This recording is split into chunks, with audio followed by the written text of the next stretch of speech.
Hi everyone, it's Robin. I am going to make a video today about all of my extra books that I have that I'm trying to find use for 2021. I'm really happy and content in my Giulio Slimapunto in Matte Crocco print. I am very content about how the setup of my Mega Weeks is shaping up, and I'm liking my little tabs. I've gotten started in it. The only thing that I don't have in here is my finances, and that will move in here on Friday, and then I will be down to one book for an EDC for kind of planning or keeping track of things. So today I wanted to talk about these two books and a really quick story. Every year when I place an order in September at Hobonichi, I inevitably order the wrong covers. I never end up liking the covers that I initially order. You'd think that I'd learn to wait and kind of look at social media and kind of get my brain closer to the end of the year and feel what I want to feel. But generally, if there's nothing that just totally grabs me as I have to have that, I always make the wrong choices. And this year was the same. I was not thrilled with all of the choices for the week's books, and so the ones that I chose to order in September were the black leather and the cherry blossom pink hardcover standard week's books. And I thought that would be delightful. You know, how nice would that look? I've been leaning towards kind of neutral combinations, not so much on the bright side. And so I was really looking forward to this one. And then the cherry blossom one, I did not like. So I ended up selling that one. Cut the bookmarks out of this one. And then I saw on the later releases that they'd come out with a Japan exclusive Moomin Weeks cover. And I like Moomin and I love green. And so I thought, you know what? This is really beautiful. It's got artwork in the cover. So I'm going to go ahead and try to find this one. And I did. I found it. Oh, did I find it? I found it on eBay and I paid way, way too much for it. But I said to myself, if this is the one that you're closest to being like, that's it, that's the one, then it's worth it, because this is really my go-to planner. So I ordered it. And then I got it, and my plans changed, and I needed a Mega Weeks. So now I have my Mega Weeks over in my Slimapunto, and I like that it's going well. And I have two Weeks books, one that I started using with the strings cut out and some stickers in it, and then I had this Moomin Weeks that was just too cute to not use. So I decided that this would be house and pets, and I'll save that for when and if I need to maybe move out of the Mega Weeks, because I always reserve the right to change my mind if that one gets too chunky or whatever. You know, I always have my backup that I can move into. So I was left with this one book that I was not okay with not using. And I also didn't think that anybody in their right mind would be willing to pay close to what I paid for it for me to recoup my loss on it. So I was on a Facebook group for one of the bazillion Hobonichi Facebook groups, and it's just so cute. And somebody had said that they were going to try to use their weeks as a 5-year planner. And I thought about that for a minute. And I looked at my A6 5-year book that I think I started in 2019 or 2018, and it's relatively been untouched. It's just not a book that I reach for at all, for whatever reason. Maybe it's the size, maybe it's the space, maybe it's the year, maybe it's a combination of all those things. I don't reach for it. And I thought, you know what? Why couldn't that work? So I said, you know, Moomin, you're so cute and you're so beautiful that having you around for 5 years would not be a crime. So I'm going to try it, you guys. I don't know how it's going to work, but here's how I'm going to do it. These first pages will be totally unused. Maybe I'll track like really unusual or memorable weather in the front pages. I always say like, oh, it's the coldest year ever, and it likely is not the coldest year ever. Oh, that was the worst storm, or what, I don't know. So I have some ideas for the front of the book, but what I'm going to do is I'm just going to start on January 1st, and I'm not going to worry about the first not being at the top of the page at all. And I'm going to draw 1, 2, 3, 4 lines down the page so that there's 6 boxes going across. The first box is going to be for 2020 and prior. So I went through all of my old planners back to 2016, and I grabbed all of the events that I could find that I thought were worth holding on to memory-wise. And I put those in this first column. And when I'm filling in the page for 2021, I will likely put 2020 and before or something, the distant past. I don't know, I'll call it something funky. And then this year, when I'm filling this in, I'll draw this line in, and then I'll fill in the boxes for 2021, 22, 23, 24, and 2025. So I'm hoping that on the 5-year books, there's that blank page on the right, like the Weeks book have, but you write the memories over here, and then there's a space over here to deal with. And I thought to myself, oh, I could just turn this into a 10-year planner. When these 5 years are done, I can go over here. No, it's just not for me. But I think that I could fill in this space. So we'll see how that goes. The challenge for me is that there's not much. My husband and I don't have kids. We don't have anything exciting going on in our lives. I already have a place to put Happy Mail, and work events.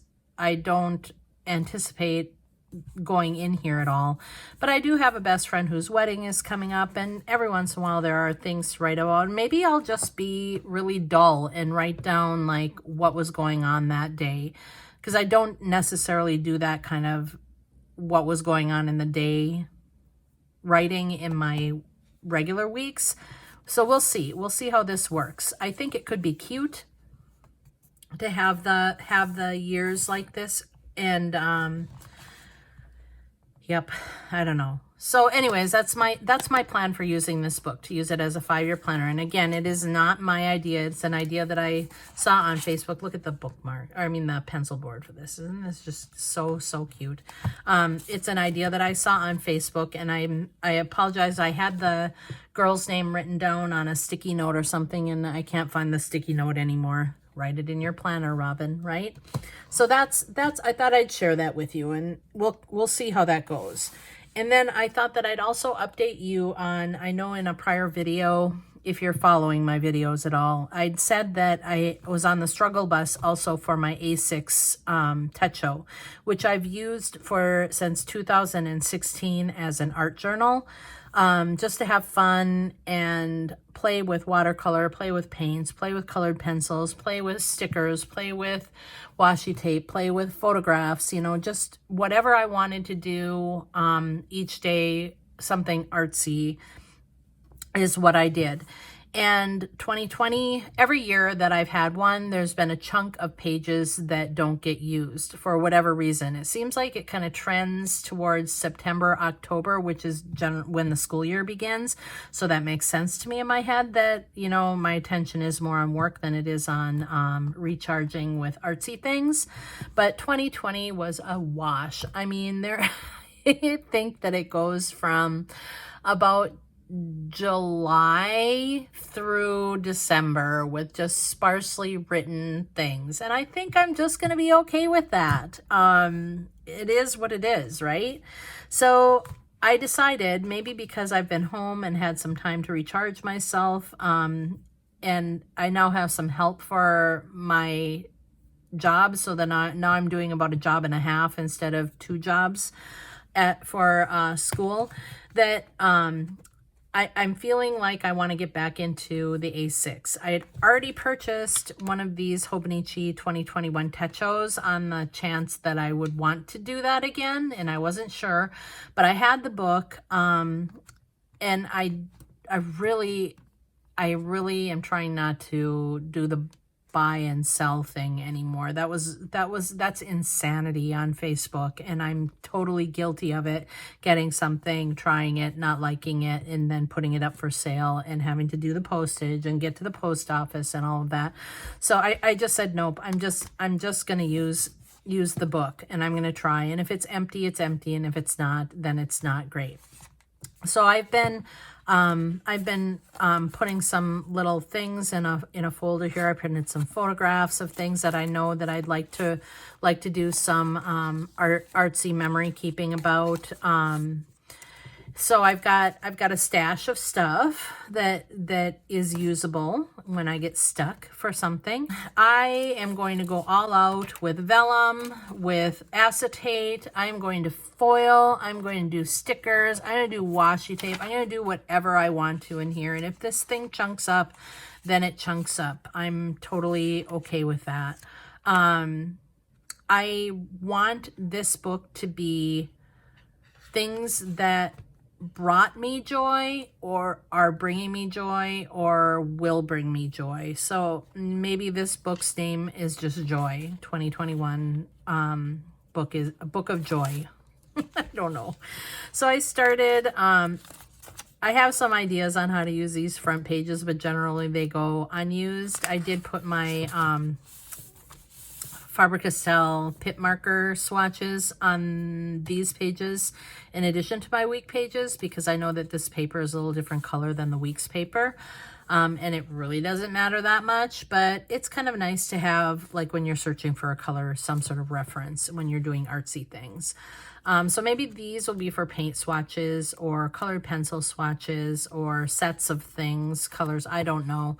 I did put my first thing in last week when winter break first started. I printed Pablo Neruda's Ode to Common Things. It's one of my all-time favorite poems ever.